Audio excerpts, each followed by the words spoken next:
Hey everybody, Stephanie here with the Machine Gun Nest with today's legal update. So we've had a flurry of crazy things happen and we're here to break it down and offer some clarity, some much needed clarity on what has been going on. So today you may or may not have seen that President Joe Biden, Vice President Kamala Harris have stepped onto the stage in the Rose Garden and have announced some new changes from the ATF. So first, they've announced Stephen Dettelbach as the new director of the ATF. They've nominated him, and you can check out our previous video and our previous analysis on this situation. So we're not going to get into that here right now. Second, they've announced some new changes regarding rules. They've redefined frame and receiver to include unfinished frames and receivers. And so this is primarily an attack on unfinished kits, so polymer 80 and other variations thereof, things that can be what they call readily converted into a fully functioning firearm. This is part of their overarching plan to gain a win and go after ghost guns. And if you're new to our channel, a ghost gun is simply just a privately made firearm. Now, we have sorted through, we have combed through every page of this new ruling from the ATF.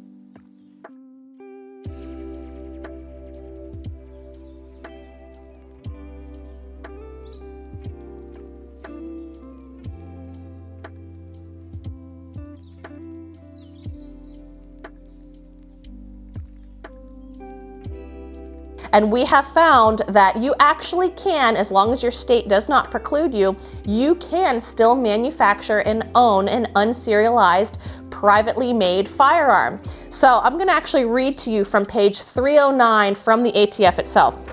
It says PMFs, privately made firearm. The final rule requires FFLs to mark and record PMFs only when they are received or otherwise acquired into inventory, but allows PMFs, privately made firearms, to be adjusted or repaired and returned on the same day without marking.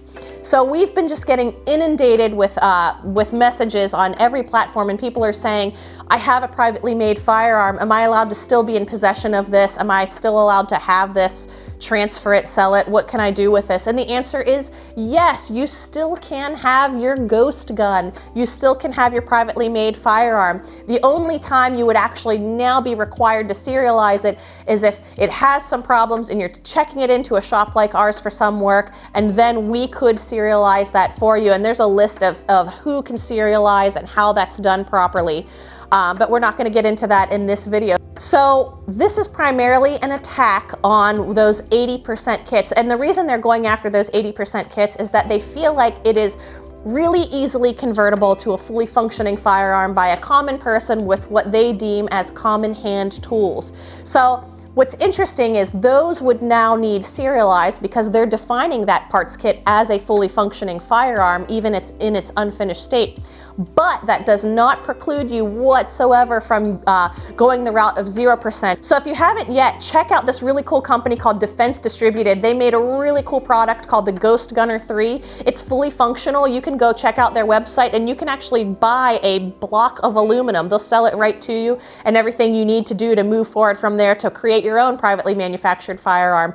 This also doesn't stop people from 3D printing. So you are right now able to go out, get yourself a 3D printer, get the correct filament, and 3D print your own fully functioning firearm and make George Washington proud in doing so. If you have seen Biden's press conference, you'll see that what we just told you wasn't mentioned whatsoever in that press conference. Biden went on and announced a four-prong approach, but what's interesting, those four components that he said were not relevant at all. And so again, this is just surrounded by a cloud of obscured propaganda that's meant to confuse the common person. It's confusing to all of us, but second, it's meant to make it look like he's winning and doing something, because until you actually sit and comb through what the ATF put out, the average listener would take away from that, wow, Biden is going after, Biden actually moved the needle here regarding assault weapons. He's banned high capacity magazines. He's allowing these gun manufacturers to be sued, which is just absurd. But this is all propaganda. But when you pull back the curtain, you'll see that it's just a tiny man floundering for some kind of victory here. Little drill, hand drill at home. All of a sudden, it's no longer a ghost.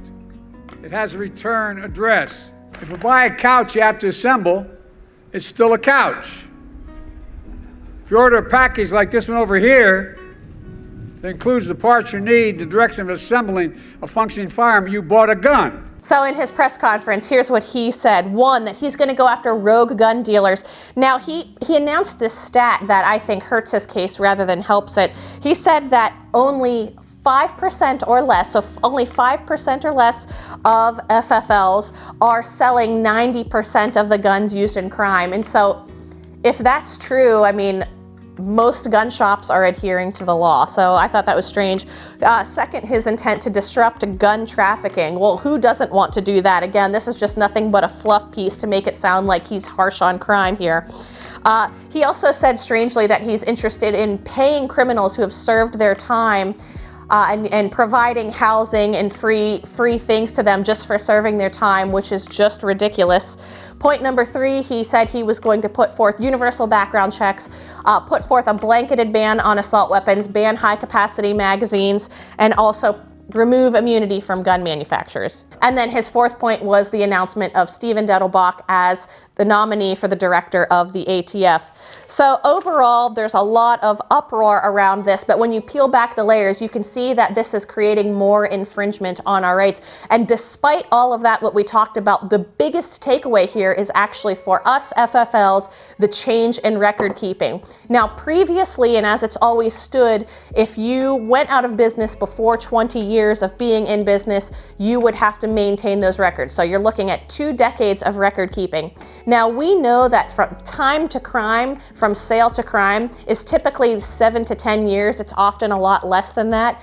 And so we know 20 years of record keeping in and of itself is just completely egregious. A lot of people have commented that the 20-year record keeping needs to go away, and that the ATF has then further responded back and said that the lethality of a firearm doesn't go away after 20 years. But we know that if you're basing this on statistics, it is just unnecessary. Now, what's the big deal about indefinite record keeping? Well, we know that this leads to a registry, and registries always lead to confiscation. Now, while there isn't a current formal registry, we know that there is a de facto registry. As we've said in a previous video, which we again will link on the bottom, that right now the ATF has almost 1 billion records in their possession, with 850 million of those being digitized. Now, they're saying that this isn't searchable. Now, we know that it is searchable because taking a photo of anything makes something searchable. And again, your Apple Photos and your Google Photo apps are able to search text based on the photo. So it is searchable. They're just saying that, oh, it's searchable, but we're not doing it.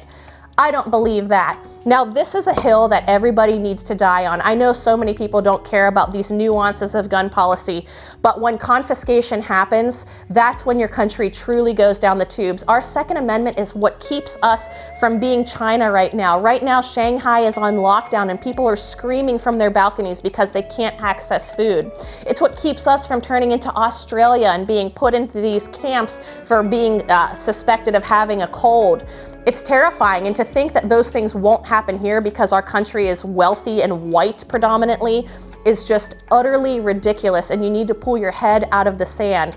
Every infringement on our Second Amendment right is an erosion of our freedom, and it is of infinite importance. So please do contact your representatives and fight against anything like this. We're going to be putting out some really awesome material. If you go to themachinegunnest.com, would love for you to drop your email address in there so you can stay plugged in and learn how you can become an activist and help change minds and join us in our mission. Our mission here is to change people's perceptions of guns and gun owners one experience at a time. And you can do this, and you can participate in this by inviting your friends to the range. Teach them about guns. Do so without shouting or calling names, and just share with them why this is important.